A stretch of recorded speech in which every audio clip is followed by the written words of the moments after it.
first appliance.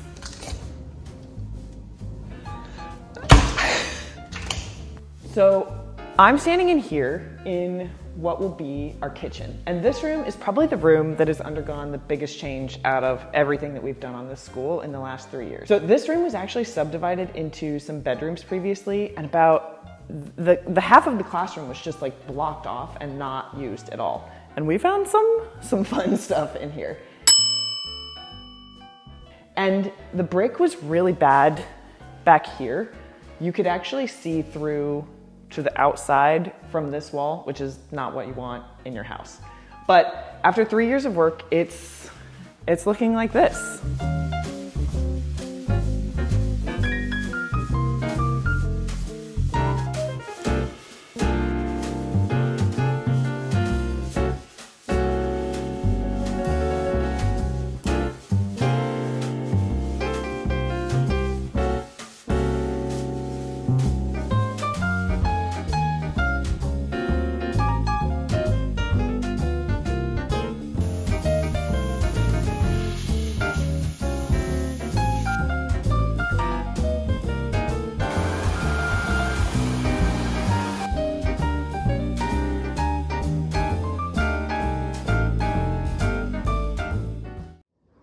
Now, before I get into what it was like to build all of these cabinets and whether or not we regret going the route that we went, I want to quickly talk about this fridge from Impava that we were unpacking at the beginning of this video. The folks from Impava sent me this wine fridge, and it was the perfect finishing puzzle piece to complete the kitchen. So we thought it might be nice to have a little bit more counter space than what we originally planned for. So what we're gonna do is have the countertop extend a little bit here and have some shelves underneath here. And then up here, the countertop will extend to over here, and then we'll have something creative up here to kind of balance out the space and just fill it a little bit better than what we originally planned before we started building it. And this fridge is made so that you can install it under the counter. It's got a front vent that allows you to build it into your cabinetry, and it's got 2 zones so that you can program different temperatures. It's exciting to open it up. So up here, you can have some beer, and down here, you can have wines. Or, I'm really excited to try this out, you can also use wine coolers for fruit and things like garlic and onions that do better in a cool but not cold conditions. I've also read that you can put something like these little blue apple things that absorb ethylene gas, which causes produce to over-ripen. So more to come on creative ways that we're going to use this little fridge now for not just wine. Now on to building the kitchen.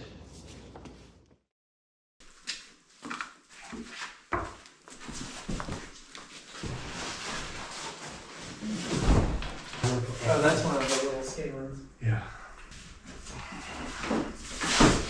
That makes sense. Yeah.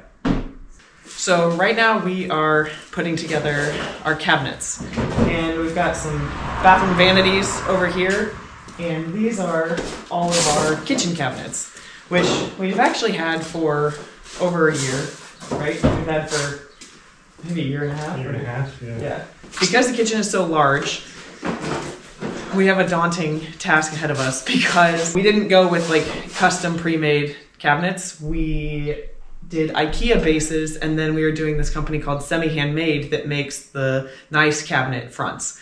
And we did this because we wouldn't have been able to afford doing our kitchen otherwise. So now we have to build our kitchen, which is a lot. So while I show us prepping everything and cleaning the schoolhouse basement room where we built our whole kitchen, I want to take a step back and share how we actually ordered the kitchen. And honestly, in hindsight, the computer part of the building our kitchen might have been the hardest part of all. To design your kitchen, first you need to use IKEA's kitchen planner tool and choose your cabinets. Getting the measurements right, especially when ordering a kitchen from hundreds of miles away, that was not so fun. But it was fun to look through all the options for drawers and storage and gadgets that IKEA has. There are so many options, and it's a bit like designing a Sims kitchen with much higher stakes. So once we had our designs in IKEA, we were able to order just the bases and the drawers and the hardware. Then you take your IKEA order and you make an appointment with the folks at Semihandmade, and they walk you through ordering the fronts, the side panels, the trim, and everything visible in the kitchen. And then it gets delivered. and then it's time to put it together and try not to get in a major fight with your partner. Day 2 of assembling cabinets, and we haven't killed each other. For us, Sean is definitely the more analytical one, and he has this just natural, innate understanding of all of the IKEA visual instructions. But also, after doing one cabinet and then repeating the process multiple times, it's less daunting than building one single IKEA piece in an afternoon. Really, you just kind of get in a groove.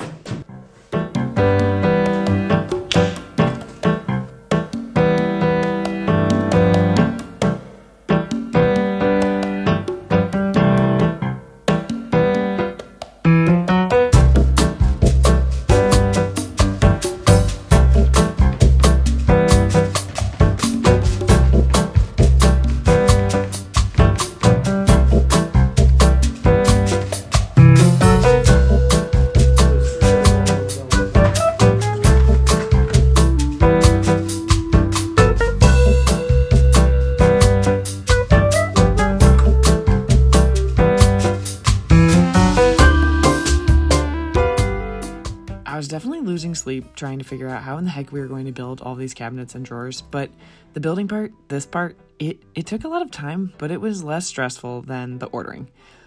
But then we got to hanging the cabinets.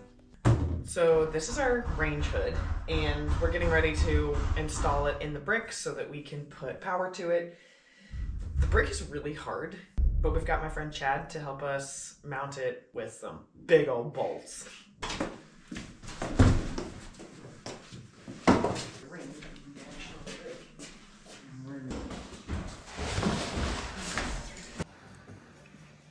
Oh, that's smart.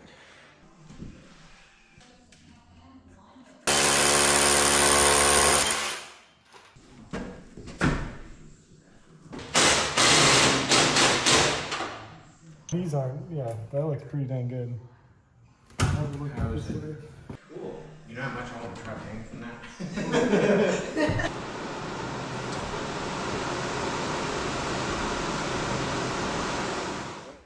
So once we got the range hood in after watching Chad, we felt a lot more confident in actually hanging and setting all of our cabinets. And that was the other hardest part of building this kitchen, but mostly because we were mounting our cabinets in super hard brick walls. If you've got drywall, you'll be okay. We brought all of our cabinets up and started setting them to get a feel for what the kitchen was going to look like. That was satisfying to finally see the cabinets in the space, because remember, this room used to look like this. All of the IKEA cabinet bases are mounted on a rail system, and it makes it pretty easy to adjust and shim as you go. So we brought in our dads to check that we were doing stuff right, and we got the laser out and started setting stuff.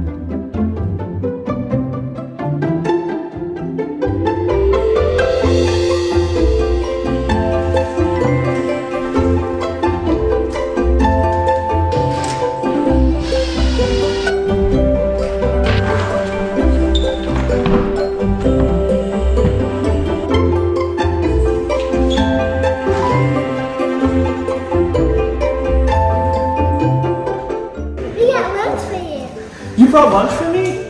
What do I get for lunch? Good stuff? A sandwich?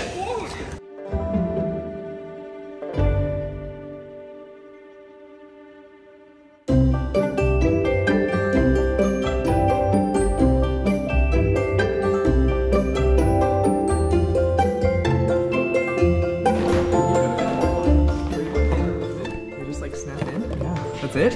Yeah. Like no well, screws? not on the face they screw in. These are stuck. On that up there, Yeah. they screw in. Yeah. But this is all they are, right here. Wow. I can't really believe that we were actually able to maybe build our own cabinets.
So after we got all our cabinets in, Sean and Jay from Breeden Electric got the lights in. And then Greg, the amazing tile guy, installed our backsplash. And then if you remember, I made a previous video talking about the stone boneyard full of remnant stones. Well, Saul, Fernando, Adolfo, Jason, and Benchy came earlier this week to install a huge slab island. And this is what our kitchen is looking like now. It is still wild to me that this room has been able to evolve like this. This is the most important room in the whole house, and very excited to be able to host all of our family in one room. Now we just have to build a dining table, but that's a project for another day. So now I want to talk about whether we are happy with our choice that we did our kitchen with IKEA. Honestly, I mean, it'll be interesting to see what it's like living with it, but we've been really pleasantly surprised by how sturdy everything is and all of the kind of like extra gadgets and bells and whistles that come with the IKEA cabinets. A few things, you know, it would be, I mean, some of these IKEA cabinets, they're not like super cheap, which is good because they're pretty high quality hardware. Doing this kind of cabinet with a custom cabinet maker would have been, I don't even want to know what the cost would be, but because we kind of value engineered this kitchen, we've been able to get little gadgets like this with like the Lazy Susan. We've also got some of the drawers inside the drawers for different things. And one thing we're really excited to go do after we move in is go back to IKEA and, you know, go get some of the extra special things that you can put inside all of the drawers. And we actually had someone come from the window company, and she was telling me how she has a new kitchen now and she really misses her IKEA kitchen. So pretty hopeful about all of this, and you know, it was a lot of stress. As you can see from the video, Sean did most of the building, but you know, these drawers are sturdy and they're definitely gonna hold all of our cast iron stuff. And yeah, so yeah, there's our Impava fridge again. So just really excited to continue working on this. Up next, Sean and I are going to be doing some ribbed trim underneath the island to finish it out. And then really excited to be working with the folks from Plank Hardware. We've already put some of the knobs on, but they are going to be the sponsor of an upcoming video where we are finishing out the kitchen, getting a bunch of details, and yeah. One other exciting thing, one of these doors is actually missing right now because we took some of the old Florentine glass that was in the original school doors. It was broken and chipped on the side, so it wasn't able to go back into the original doors, but we've gotten it cut down to fit in these upper glass cabinets. So a lot more to come in this kitchen. The journey is not over, but just really surprised and tickled with how everything is coming together. Also, want to do one more quick tease before I end the video, but this is the bathroom. Finally got the paper off of the tile here. We've got our green tiles almost done. These are our mirrors, our medicine cabinets for in here. And this is what the shower looks like. Seriously, if you need someone to install tile in the central Indiana area, cannot recommend Greg enough. And just really, really happy with how this green bathroom has come together. It is truly daunting how much more work we have to do, but I just want to say thank you, as always, for all of your support in following along as we turn this old school into our house. Much, much more to come.